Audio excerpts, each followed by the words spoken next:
Good morning, good morning, good morning, everybody. Help me wrangle this crowd a little bit. Hi, Claudia. Hi, Lori. Jay Brell, go ahead, turn those cameras. Haley. Hi, Haley. All right. Good morning, everybody. Good morning. Thank you, Steve. Yeah. All right. Broker Barry's also Chair Barry. Thank you so much, Barry. Appreciate the help. All right, everybody, we got a lot to cover and only a short amount of time to do it in.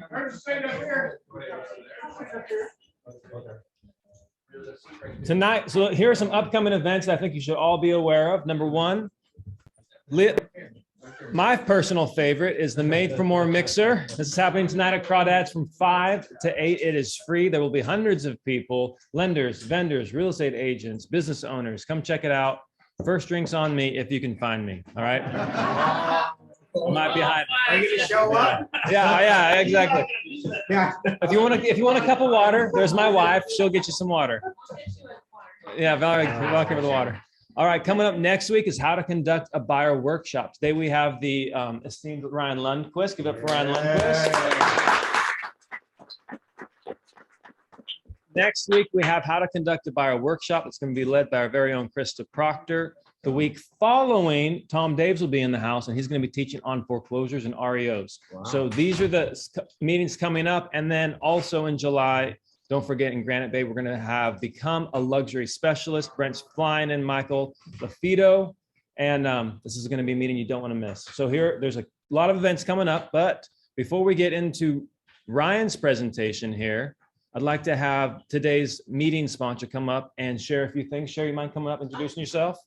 All right, give her a round of applause.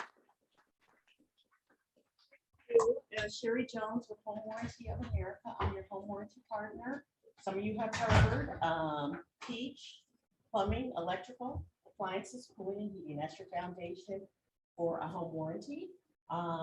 I'm here to offer a different home warranty experience for your buyers, just to be a valued advocate to help them through the home warranty process. So you can protect your buyers for less than $1.50 a day. $1.50 a day, and you do listing coverage as well. Sellers coverage for $35 as well. $35, and what about rekeying? Absolutely, that's part of it. There you go. Right, so everything. Something I want to say, or actually, Val, you mind sharing a quick story about what? Because here's the thing. There's home warranty companies, and then there's the reps. Sherry's a phenomenal rep, and I just want to share with you a quick story that we had personally explain why we like working with Sherry of HWA. Yeah, I had a buyer show up to the property the other day, and their air conditioner wasn't working. This was last week when it was like 105 degrees. And so anyway, Sherry just went above and beyond and tried to push for getting that covered for them, and worked on it for probably 2 whole days to try and make that happen for them. So just really, great to have her in your corner and making sure that, it's not just a claim out there, and with the rest of them, she can really help us out and be on our side. Yeah, because they contacted corporate, they weren't getting any help. They reached out to you. That's how you found about the issue. Yeah. Connected with Sherry, and it got handled. Yeah. Long story short. All right. So how can they get a hold of you, Sherry? 279 842 2767. 2767. And then Sherry, that's SHERRY .Jones at HWA Home Warranty.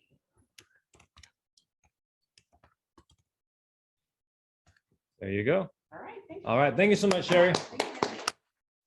All right, man, the room's filling up. Love it. This is what we like to see. All right. So we're going to get into the meat and potatoes here. Ryan has tons of information to go over. I'm going to share the screen, give him the keys to the kingdom here. And Mr. Ryan Lundquist, you're off to the races. Thank you so much. Yeah, do you mind killing the lights, Barry? Yeah. Well, hey, good to see everybody. Thanks so much for being here today. Great to be here in person, and we have so much to talk about. Has anyone noticed the market has changed lately? So there was a Facebook thread this week about some big talk with CAR and NAR, and someone was saying, hey, how did it go? And then it was interesting to see in the comments, because some of the agents were like, we kind of felt like it was a beatdown, and some people left discouraged and feeling like maybe I need to go get another job, right? And it's sort of like you're on the cusp of like, should I start that dad bod OnlyFans account or stay in real estate? So I'm figuring that out. There's a market for everything. I'm just kidding. So, but on a serious note, I think we're so used to positive, hyper glowing stats in real estate, and then all of a sudden the market changes, and it, I think, spins people out of control, because then they think, what do I say? I'm so used to talking about this glorious honeymoon where everything's been just romantic and wonderful and hyped up, and these stats are record breaking. Then all of a sudden, like, you're home. There are no servants bringing you Mai Tais at 9 a.m. This is like the real straight dope. The market has changed. And so this isn't a beatdown, but what I want to do is give you realistic perspective for what the market is doing. Okay. The stats aren't positive or negative. I want you to leave here with a positive mindset, but I want you to leave here going like, oh, I really need to pay attention to a few things. So you guys ready to dive in? 100%. Okay, cool. Anytime, ask questions. If we don't get through this, that's fine. Johnny has a PDF of my presentation. He can email you. I have some links that I'm going to suggest that you bookmark. And so let's have a good time. But so here's kind of the market. Some buyers are feeling really hopeful. There are some buyers who are thinking, I can actually afford the market. I can be out there and I have space. I don't have to give up my firstborn child. I don't have to waive all contingencies. I might get in below list. And so that's, I think, the positive news. Here, sorry, I'm messing you up there, Ryan. It's okay. It's okay. My computer is Yeah, I can't. having a moment. Okay, we'll just wait. No sweat. I think maybe you need to just X out of the chat, unfortunately, because it's not allowing me to. Yeah, my cursor. Oh man, we're totally crashing and burning. We're sitting out of the market, right? To have our narcos meeting, we always need that. And some people are just hungry for a housing crash. I don't know if you noticed, it's like social media conversations like, yes, we're going to happen. We're going to get destroyed. Every time I share some stats, there's always someone in the thread who's like, we're going down. And I'm like, that's not what these stats show. But in reality, the temperature of the market is constantly changing. And it happens every single year. But what's different about this year is that it's happened about twice as fast. And so it's been really, really quick. It's been like honeymoon, glorious, to all of a sudden, like, I'm living in the slums. Like, what happened? Okay. And so. Sorry, did I miss Yeah, you whenever up? you're touching it, I can't do that. I know, I'm trying to turn the camera on for you. Okay. You're up now. Okay. I'm just trying here. Anyway, here's some signs of a You'll softening never market. forget me, Ryan. You'll never forget me. There's signs of a softening market that happens every year. Okay, fewer showings and fewer more price reductions, and there's all these things that happen. And right now, all of these things are happening in the market.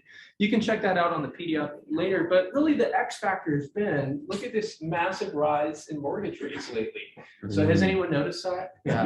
And so, really, when you see, buyers, paying so much more for their monthly mortgage, it's totally changed the market. But what I read up top, the temperature can change by the week. I think sometimes people talk about the temperature like it's this locked in thing, and it's really not. Okay. And so what happens every week, we need to change what we're saying about the market based on how stats go. If mortgage rates went down to 5.5%, buyers would be like, woohoo! If they went down to 5%, that's like the new 3%. That sounds like a deal right now, right? It's like gas at $5. Oh my gosh. And so, let's keep this in mind. But when you look at Redfin, here's a look at, in the beginning of the year, mortgages were below 1750, and there's just been this dramatic spike, and so we're seeing $700+, and so no wonder why people are backing off. Remember the narrative though? Everyone was like, nothing can slow down this market. Nothing can touch us. And then all of a sudden, mortgage rates were like, hold my beer. Right? Affordability, and 34% of households in Sacramento County can afford the median price. Same thing in Placer County. Okay, this is down from 2012. The worst moment in 2005, 19% of households could afford the market. Now, here's the thing.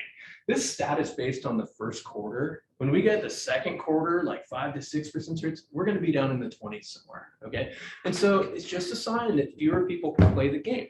Okay, mortgage applications, this is what we want to watch. There's a link down here that I recommend watching, because here's how the trend goes. Fewer purchase applications leads to fewer pending fewer sales. Okay, absolutely. Ryan, what do you see the timeline delay between the apps and pending and closing the days? Between the applications and pendings, I'm not on that end, so I'm not sure when applications and closings. I have some cool days on market stuff, but we'll see. But I was going to say here's an interesting thing, because the market changes and we go, who are the buyers, who are the sellers, and so we want to watch how are things changing. And this lineup here is second homes. During the pandemic, there were a lot of second homes that were being targeted, and what's happened? People aren't targeting second homes so much, right? Inflation and people's crypto portfolios are destroyed. And so you think about, how does this change the market for deep Placer or deep El Dorado County? It can change demand. And, and you have buyers who might have more opportunities for people who do want to live in outlying areas, okay? But one thing that's been happening is we're actually seeing smaller homes sell. Okay, I know this graph looks crazy. It's like this EKG, and you're like, please advance to the next slide. But oops, but during the pandemic, there is this spike. Here's the average home size from 2012. Look at this spike in size and the median size. I don't know if you can see that or not, but what's happening right here is that we're getting back down to a normal trend. And so people during the beginning of the pandemic, they were rushing to the market. And it wasn't like, hey, I want to quarantine and stuff with this big house. It was a lot of more money coming into the market. I can work from home and I can buy a more expensive house. So that's beginning to subside, even before mortgage rates were really changing. And so it's just a clue that, okay, people might be focusing on smaller product. Okay, I'll be adding to this graph every week, but $1 million homes, here's Floyd Mayweather with his Lamborghinis and jet, but look at this, 9.71% of sales so far this year have been above $1 million. Isn't that crazy?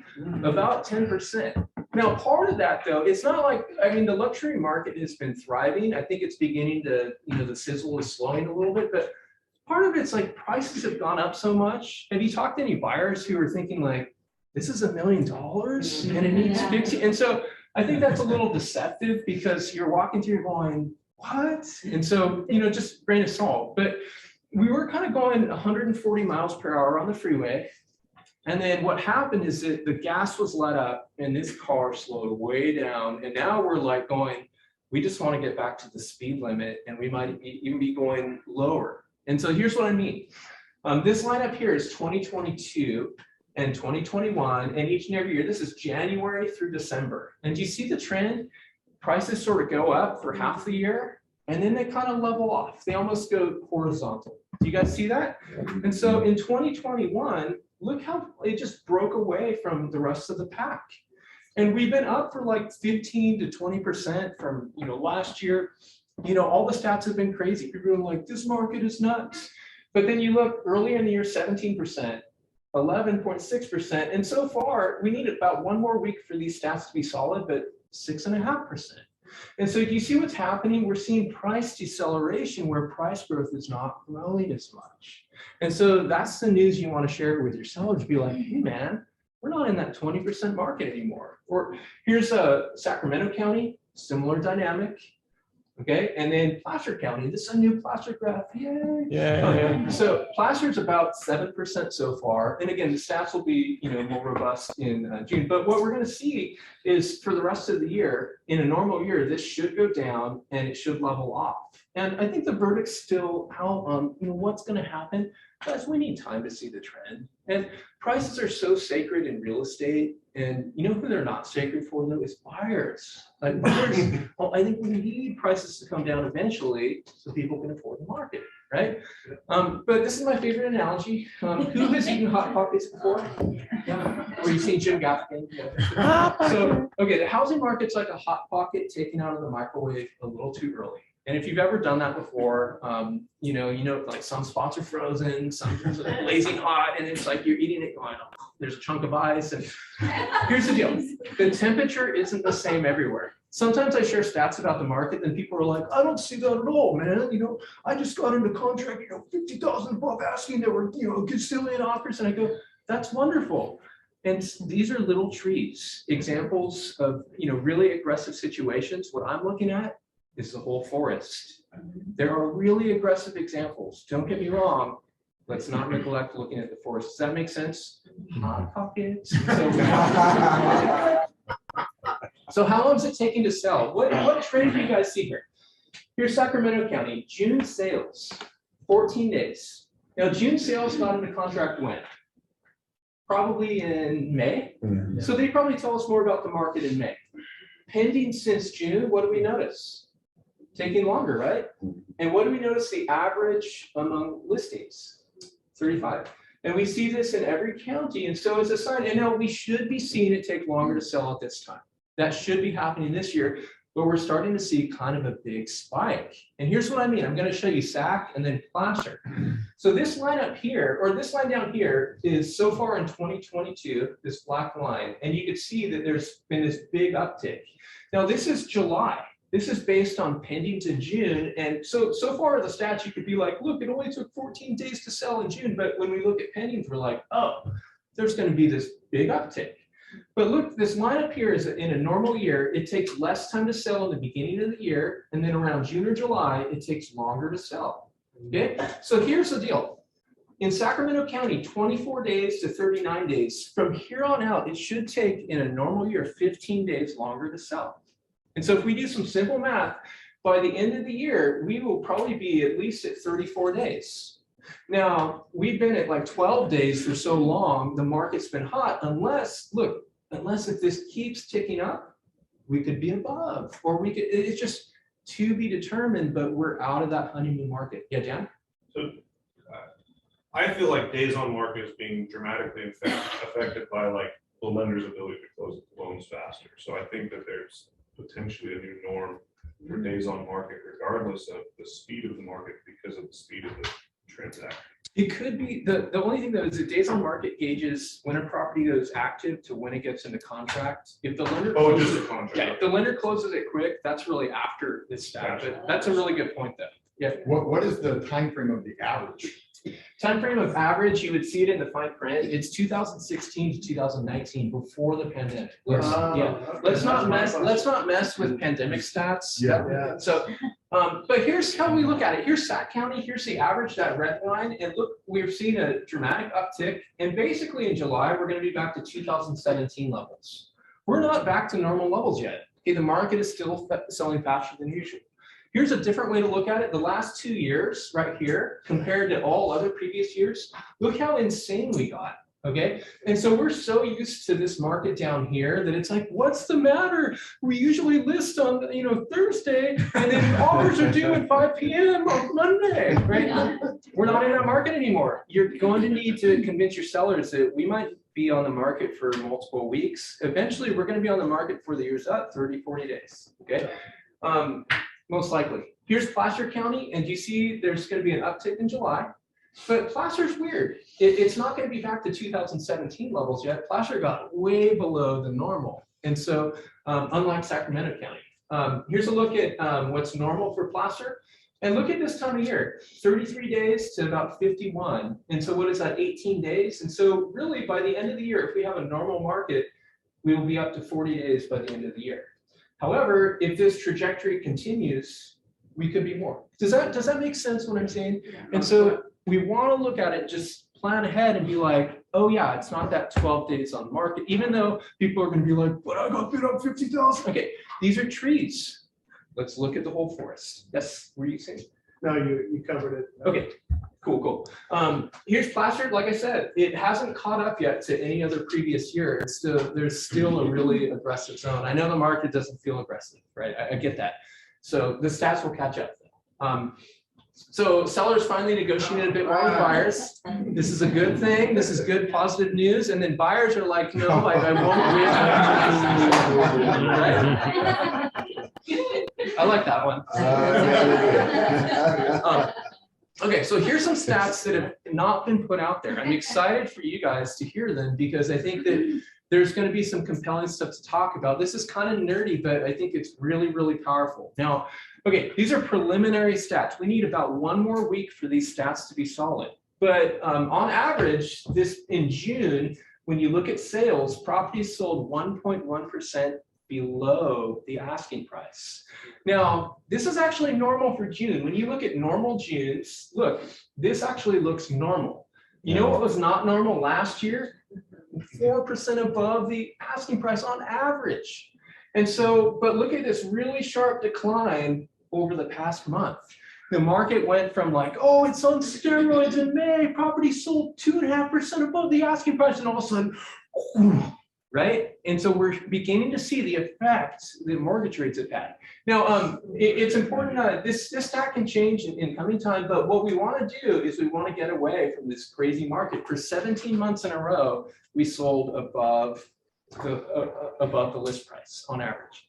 That shouldn't be happening, okay? And so, like I said, honeymoon's over, and hopefully we'll find some normalcy. Barry?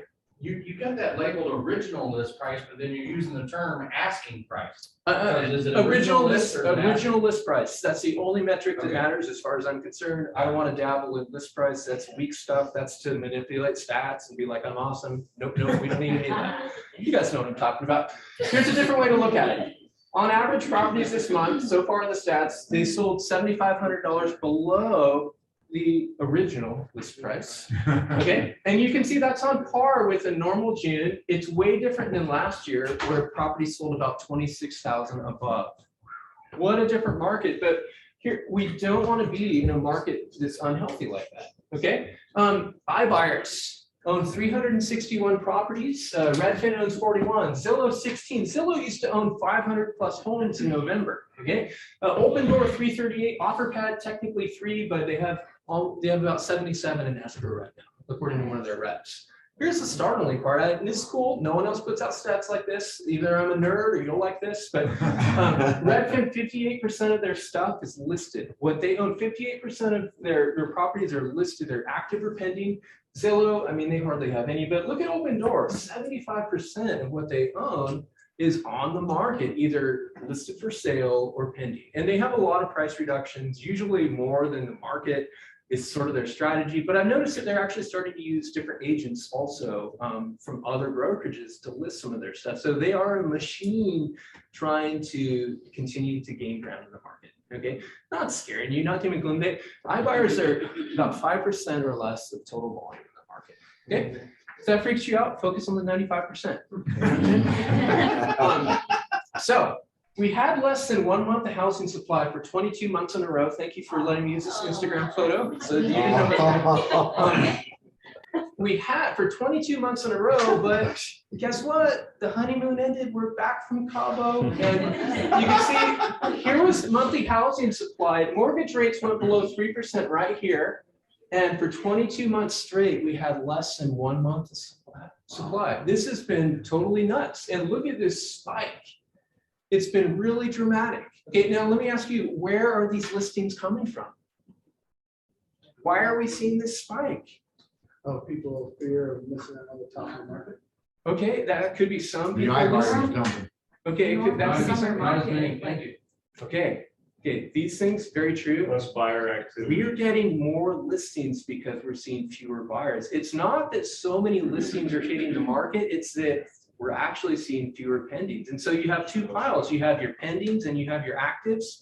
Guess what? Then there's fewer pendings and then actives start to build and build and build. And so that's why we've seen this spike. It's not because all of a sudden you have all these homes, but it feels like it because I log on to MLS in the 4-county region, 3,600 listings today. Now what's normal? We could have about 1,000 more, okay? But you know, a few months ago, it was like 1,700. And so it's really changed the market. But you know, when we back up, here's a look from 2009 onward, and here's where we are right here. And so this has been a dramatic spike. Sometimes people are like, you know, like yesterday, someone said on one of my socials, he's like, laugh out loud. We have, this is such a depressed level of inventory. We need to get up to 5 to 6 months. And I said, hold my beer. No, I said, no, that's actually not true. Our market would be declining probably about 3 months. Okay, and so let's not sensationalize this. We are actually still low, but here's sort of where like our normal territory right here. We're kind of getting into the normal zone, right? Dan? You typically run your temperature on open house activity. What's your feedback been like that on that? I mean, that's a great lead indicator, right? How much traffic are your open houses getting?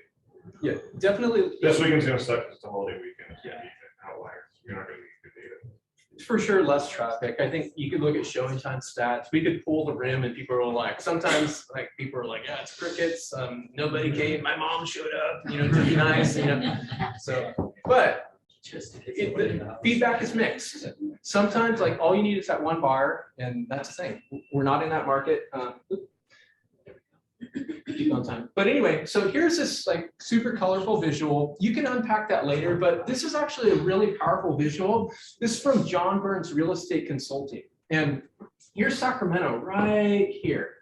And they would say that inventory is at this dot. Inventory is actually right over here in this dot, okay? But down here, they say that it's healthy price appreciation, basically under 1.5 months in Sacramento, okay?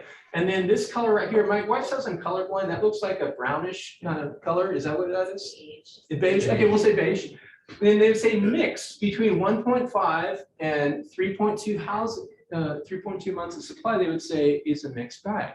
And I think that's really true because you're going to list and be like, okay, inventory is not that high, but at the same time, wow, it feels like buyers really have a lot of power right now. Okay, but you can see in Sacramento around 3.2 months, they would say depreciating, unhealthy, But look, different markets across the country, like Orlando doesn't decline until 6 months. Like markets are kind of like people. They're not the same, but in our market, we don't want to perpetuate the myth about 5 months. It's not true here. Okay, It's impossible for Quebec. It's impossible for Charlotte to be unhealthy. Yeah, no, just that. Yeah. Always healthy, no matter what. Yeah. So, okay, I'm going to skip this next slide. So here, real quick, there's the new listings in blue in the region. More new listings during the beginning of the year. Fewer listings during the second half. More or less. What do you notice since the pandemic happened, though, about the number of listings? We're missing a lot of listings that aren't coming to the market. Okay, there's a lot of reasons for that, but it's been a thing. Now, what we see, there's this link right here. I want you to later to download that link. Keep it on your desktop because it's a really cool link where by the week you can look at stats and you can see what is the market doing. Or Google Redfin Data Center. It's a very, very powerful link. You can search by county. You can search by the Sacramento metro area. You can search, Fresno or wherever you have questions about real estate. Now, the number of new listings, look, in black in 2022 compared to orange in 2021, looks very normal, okay?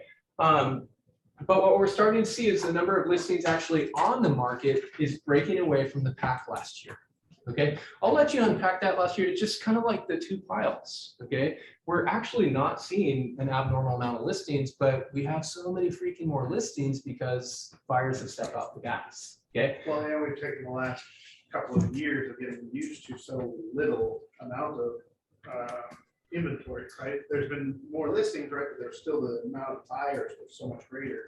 True. Yeah. Yeah. And some, we had a big year last year. So some buyers who they've already bought. Okay. Some people are like, I'm locked in below 3%. I'm not moving up. Right. That's how I feel. Right. Yeah. But look at pendings. Oops. Pendings are beginning to dip. And so you can see at the beginning of April, this black line has gone down and here's 2021. And so there's been demand that's been sinking, okay? And sometimes people in real estate are like, I rebuke that, don't tell me about, bad news. And I'm like, no, this is real news that we need to ingest, okay? And it can help us form decisions. But at first we were like, it was Easter, man, that's why it was, but no. The demand has shrunk. Buyers it's just hard to afford. Here's pending contracts in black in the region. They've been dipping by the month. When I add June will be more horizontal here. The good news is that it won't go all the way down. Placer County looks very similar, and you can see it's just been a low year. Okay, that's just those are market facts. Okay, but the formula is new listings plus fewer pendings equals a softer trend. Okay, if you're making math in the market, this is the formula you want to listen to. Okay? But has anyone noticed price reductions increasing? Yeah. Okay. If you haven't, let's talk afterwards. So we're starting to push up in the region. I first of all, forget the 24-hour market watch in MLS. Put it to 7 days, and you could set it for multiple counties. I set it for the whole region. And we're pushing 600 plus right now, but it's slowly ticking up. And I think the narrative is like, we are crashing, what's happening? So let me give you some perspective and maybe some things to think about, okay? So first of all, here's kind of what it looks like right now. Sellers are just really eyeing that unrealistic price. They're distracted, and then buyers are like, hey man, we are not buying that thing, okay? Basically, you can overprice at any range. This is what this graphic shows, you know, $0 to $1 million. And these are price reductions over the past week, even under 300, 400,000, like it's not just at one price range. No one is immune from the trend, okay? But everyone wants a Bay Area unicorn, right? It's like sellers are like, but my property's so special and we're gonna have this Bay Area buyer. Then I'm like, oh, you mean that Bay Area buyer that works at a tech firm that might be laid off and they lost 50% of their stock portfolio? That buyer? Oh yeah, they're gonna overpay at a heartbeat, right? Be careful about that. Now here's a cool visual though. Are you guys still with me? Okay. So this shows how much our price is being reduced. Okay. And I'm pushing these out every week, and I have this for Placer, Yolo, El Dorado, Sacramento County. But here's how you read this visual. I want you to understand this. So basically 5% of reductions have been reduced between $1,000 and $5,000. Or about 30% of reductions have been reduced 5 to 10,000, or 27%, 10 to 25,000. And so you see, just kind of know what's going on out there. Now, there's no someone asked me this morning by text, how much should I reduce the price? I'm like, I have no idea. Look at the listings in the neighborhood. Look what is moving, okay? So here's a different way to look at it. I'll let you unpack that later. But what does this number right here represent? Oh, it's okay. It's okay. Can I get that? I'm just kidding. Thanks, Ryan. What is this number right here? Does anyone know? What does it represent? 29% is the amount of First-time buyers. Yeah, first-time buyers, transactions. Okay, this is of current pendings that have had a price reduction. Okay, it's proof that reductions work to get you into contracts. Okay, and here's a different visual. The same thing. This one tracks how much was the price reduced before getting into contracts. Okay, and you can see that only 4% of reductions between 1 to 5,000 got you into contract. And so that seller's like, I know we're priced at 650,000. Let's go 645,000. You go, and then show them a visual like this and go, well, maybe not, right? And so just something to keep in mind. And days on market, how long are, let me skip through some of this. I'll say on average pendings over the past 2 weeks, they've spent 20 days on market, and half of properties that have gone into contract about 2 weeks, okay? Most price reductions are occurring not in the first week. Look at this, 2% of reductions in the first week. Okay, 12% during the second week. You know, it really starts to tick up after the third week. Yes? Brian, when you were talking about the last time with the price reductions, are you getting that from, let's say, like original price to like closed or price reduction, just like in a drop price? Original price to whatever it got, like the list price in MLS. That's all we know. We don't know the closed price yet. So it could be that they also accepted lower. Of course, than that of course. Or not. Okay. Yeah, and so we don't know for sure, but that's why I gauge, like, I'll look at sales, the reduction, but all we know, it got into contract when the price was reduced. So, but yeah, it's absolutely a viable point there. I'd say expect for buyers to be more sensitive about condition and location, right? All of a sudden, you guys saw this viral house a few months, like last month.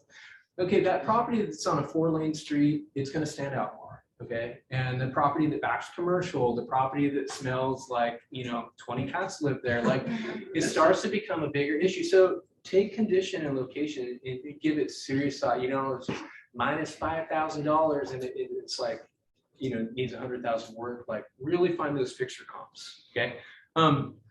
But I'd say, yeah, inflation is a big deal. Is anyone cutting back expenses? Yeah, maybe, or just my family? Yeah. We had to sit down with my teenagers last month, and we were like, guys, stop making so many sushi runs on my dime to Rayleigh's, okay?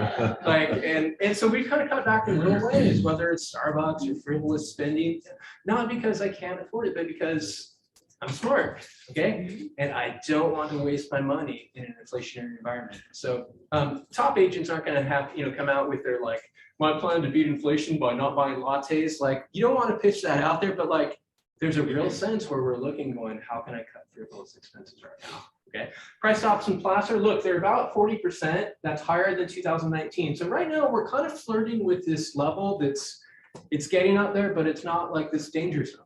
Like, it's not a danger zone. And so just be careful. But if this keeps increasing exponentially, then we'll revisit that and go, oh, we're having a real issue. The good news, sellers are going to catch up. This line will go down eventually. Okay, right now they're behind the ball. They're still like, living in the past in January, thinking, oh, the market is hot. They've got nothing but hot headlines for 2 years.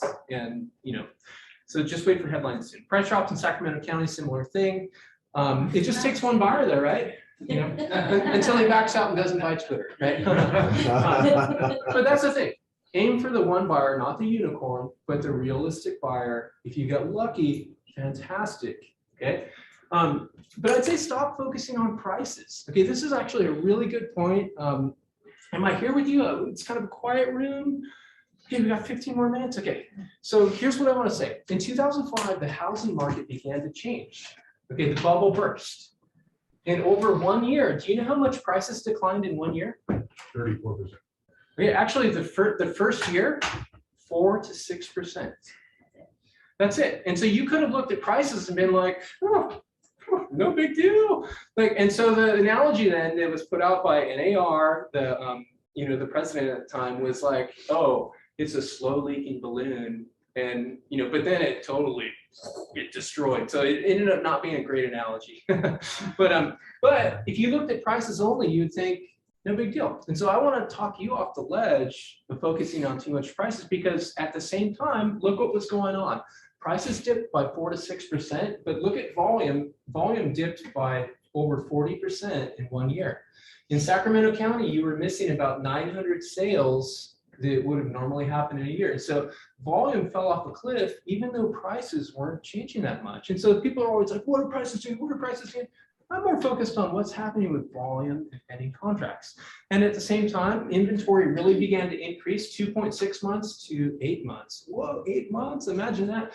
And so I just wanted to remind us that it's not all about prices. I know it is to sellers and everything, but let's be more infatuated with what's happening with volume and pendings. That's why I'm reporting it by the month and using Redfin by the week, all that stuff, okay? But The Cheese is Old and Moldy. Have you seen it in Encino Man? It's a great flick. My son just graduated high school. I was like, missed opportunity. I should have shown him this. But here's the deal. And sorry if you don't get that analogy. You weren't born yet. That's okay. It's a good movie. It's held up. But sales are old and moldy. Sales tell us what the market used to be like when they got into contract. And so something closes today. They got into contract in May. And my goal here is, let me look at all the sales, but let me look and say, what is happening with the listings and the pendings? If the pendings are all down here and sales are up here, then I go, this is where we need to price. The market has changed, the market has declined, or whatever it is. If the pendings are up here and the sales are, okay, the market is increasing in this neighborhood, okay? Sales are crusty up. So let's be careful there. Multiple offers, speaking of, over the past 2 weeks, 41% of properties in the region have had multiple offers. These are pendings. This is like as fresh as you can get with data, okay? That number is no longer 70% during our honeymoon, okay? We're home from college, okay? In Sacramento County, 44.8%. And how many in Placer? The next slide. Any guesses? Close to half. Is it going to be higher or lower than Sacramento County? Higher. No. Remember, Placer County prices are higher. Homes are larger. And so Placer actually 36%. And so all of a sudden, it's like, this is good news for buyers. Now, if all you're infatuated with is sellers and like you're freaking out with this, okay? This is great news for buyers. Who knows what this is? It happened in 2021 in California. We had this many people leave the state, okay?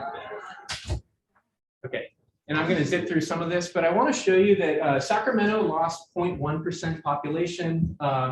Look at Roseville. Roseville gained 2,200 people. Roseville was number 6 on the list of, smaller cities with the largest numeric change. And so as you think about the market and where people are moving, position yourself for success. What are the areas that are growing? What areas are contracting? And when you look at, here's Placer County, Lincoln, grew by 1.6%, Roseville 1.5%, and so on, and kind of know where are people going. And we have Sacramento County where Folsom, experienced change, Rancho Cordova, and so pay attention to the demographic stuff. Okay, those are clues into the future. All right, for how to position your business. This line up here, people leaving California, big uptick these last 2 years, and this line down here, people coming to California. Believe it or not, people do come to the state. We've seen a dip these past 2 years. Okay, and so what we want to do, hopefully, this will get back up where it was. Okay, but who is going to leave the state? Like, don't make your whole business about that, but who has incentive to buy, sell, rent, invest right now? Who's going to deploy their California pension or their equity here, and they're going to move to Idaho, like half my Facebook feed, or like my parents moved to Idaho, right? I'm bitter over that. But identify these people. This is viable business. This will continue to happen. Okay. Affordability issues. I don't know who this is, but yeah. So real quick, I wanted to share. Here's let me go back. Here's Sacramento County in May. These were the number of sales in May, and I lined it up over 20 years. What do you notice about this past year, or this past May, compared to other years? It was one of the lowest, besides when the market was tanking and besides the pandemic. Here's Placer County. This is a brand new visual. If you guys dig it, I'll keep making this each month, but you can see Placer's a little different, a little bit more robust. It was down from some previous years, but definitely, more growth. And part of that is like in the early years, there's just been so much more new construction. Okay. June's going to be down, okay, but in Placer in May, there were almost 100 fewer buyers or deals happening compared to the previous month, and so it's kind of like you're looking at that as an agent going, okay, how can I excel? Okay, but here's the deal, and then we'll kind of go into our closing stuff. I'd say the reality, we're poised to see fewer sales ahead as buyers struggle for the market with higher rates. My advice.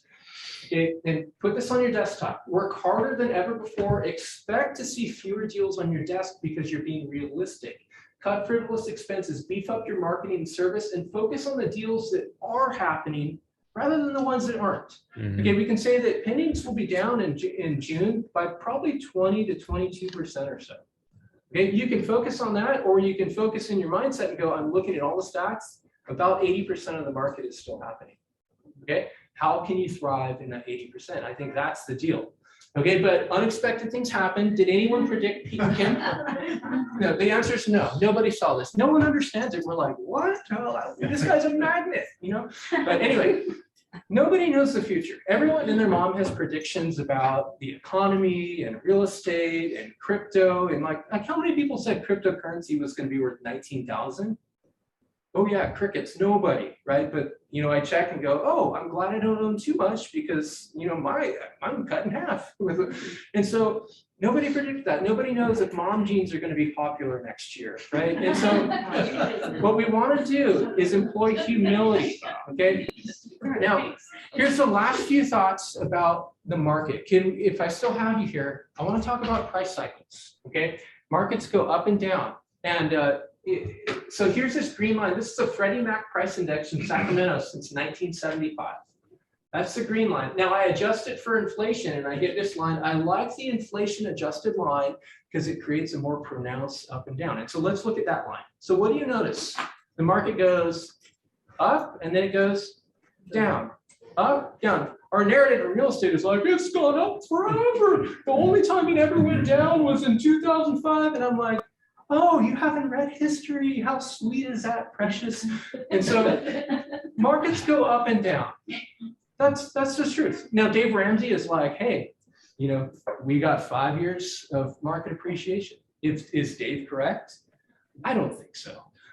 But at some point, someone's going to be correct. They're going to be heralded as a prophet. We'll give a parade in their honor. But the reality is, the goal is to focus on who has incentive to buy, sell, invest right now, regardless of what prices are doing. But here's the thing, a few quick things. Nobody knows the future, Right now, I would say it's incorrect to say that the market is crashing. I would say 100%. Wow, the market has really changed, and let's watch it by the week. Okay, but be aware of rhythms up and down. But I'd say that 2005 isn't the new template. A lot of times people look here and guess what they think? They're like, that's about ready to happen right now. We're going to go down 50%. But think about it this way. In the 1990s, we went down by about 15 to 20% here. And then by 2002, people could have been like, bro, we're about ready to implode because markets, you know what markets do? They go down by 15 to 20%. But then we went up 3 more years, and then we went down by 50. And so history shows us not all markets are the same. I have multiple kids. I have one son that just graduated high school. I have one son that's a junior now. If I said to my junior son, Thomas, you know what the next two years are going to look like? I'll tell you, because your older brother Noah has been there before. And he would look at me and go, Dad, what are you talking about? We have similar DNA. We've grown up in the same household, but we're not the same person. We're not going to unfold the same way. And the same thing is true, just like children, housing markets are not the same. So don't expect for a correction to be just the same it was the last time. If that happens, then so be it. But I think it's a mistake to look back and go, it's automatic. But here's the thing. I would say, how long do you want to rent? Some people are like, I'm going to sell my house. Look for those people who are worried about a bubble. Okay, don't perpetuate fear, but look for people who want to sell. But here's the thing. Someone last year said, I'm going to sell and I'm going to rent. And I go, you know, normally when the market declines, we decline about 6 years. So how long are you going to rent for? Okay, it's an honest question. And the last one I would say is, where do you want to be? I love when Mike Goby, if you know Mike, he's a real estate broker in the area. And I love what he says. If someone senses that the top is near, where do you want to ride down the market, right? What is your lifestyle mandate? Where do you want to be in life? What are your goals? What school district do you need to get your kids into? There's people who are moving up. There's people who are moving down. There's people who are moving out of state. There's people who are deploying equity from the Bay Area to Sacramento. There's people who are moving properties from Sacramento to Texas like Elon Musk. Like what are the opportunities in this market? This market is terrible for first-time buyers trying to afford under $400,000, but that doesn't mean it's terrible for everyone. And so find the people who have incentive to move because their lifestyle mandates it. Okay, I'd say forbearance, less than 1% of the market. Mortgage delinquency shot way up during the pandemic. They're now less than 1% of the market. And so sometimes people are like, the ticking time bomb's here. Everyone's going delinquent. The stats don't show that. Okay. No, if it changes, then I'll change my tune. Okay. Now the last thing I would say, can I have you real quick for just some closing unsolicited advice? Absolutely. Okay. Okay. Okay. Well, I promise we'll go quick. So I'd say this. We need time to see the trend. Okay, be careful about your YouTube watching habits. Okay, there's so many profits out there. Stay grounded in the numbers. Okay, I'd say know what normal stats look like so you can spot abnormal. Or you can say that, okay, the market's doing something else, or we're not back to normal levels yet in mostly every regard. Okay, identify who has incentive to buy, sell, rent, and invest in today's market. That's like the #1 thing I would be talking about with everyone every single day. When you see sales happening, look, who are the buyers? Are they investors? Are they first-time buyers? Are they wealthy individuals relocating? Okay, recognize the trend isn't the same in every price range. It feels uneven, like my hot pockets analogy. I'd say help sellers see the temperature change and price according to pendings. Talk sellers, we see the market in the pendings. Bitcoin was worth 40,000 a few months ago. I can't fixate on that. What is it worth right now? I look to today. Same thing in real estate. Okay, so I'd say stop watching stats like crypto. Take your mental health seriously. Okay, if you're obsessing over the market every day, seriously. Turn off your freaking phone, stop doom scrolling. Okay, I tell people I'm 45 years old. If I'm lucky enough to live 30 more years, do you know what's going to happen? We'll probably have 2 more up and down market cycles. Am I going to be checking my Zestimate every single day? And am I going to be crunching stats and freaking out? Am I going to only feel good in life when the market's going up? I got a problem then. Only if your crypto account doesn't come. That's another story. Let's talk about that later. Expect buyers to be more sensitive. We talked about that. Don't get swept up in every new sensational article or narrative. Okay, please don't. Focus on the deals that are happening instead of the ones that aren't. I'd say don't be that colleague who repackages market prophecies every year. I can't stand that when, see, I've been prophesying this. And I'm like, yeah, you did not prophesy that rates would double. Rates doubled, and that's what's changed the market, not your prophecy, bro. Experiment with list price to find a current market. I'd say watch fire insurance areas really closely. What's the sentiment as affordability becomes an issue? Is that going to affect where buyers are migrating? Okay, watch my stats, please. I put out one weekly post. I'd say bookmark some of the links when you get this PDF. Bookmark the Alto stuff and the Redfin stuff.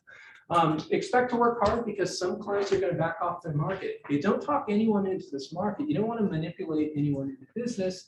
Find the people who are, their lifestyle is colliding with this market today.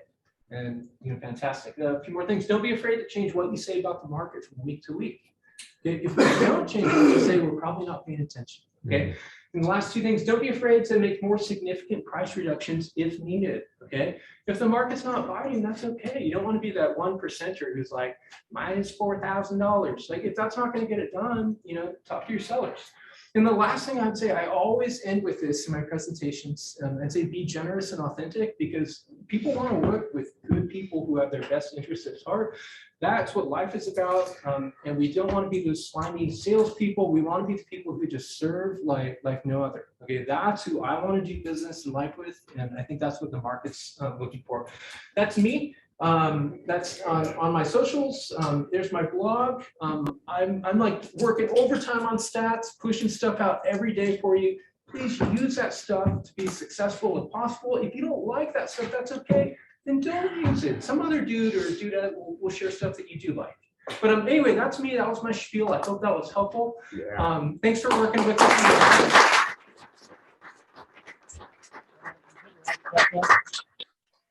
You turn the lights back up there.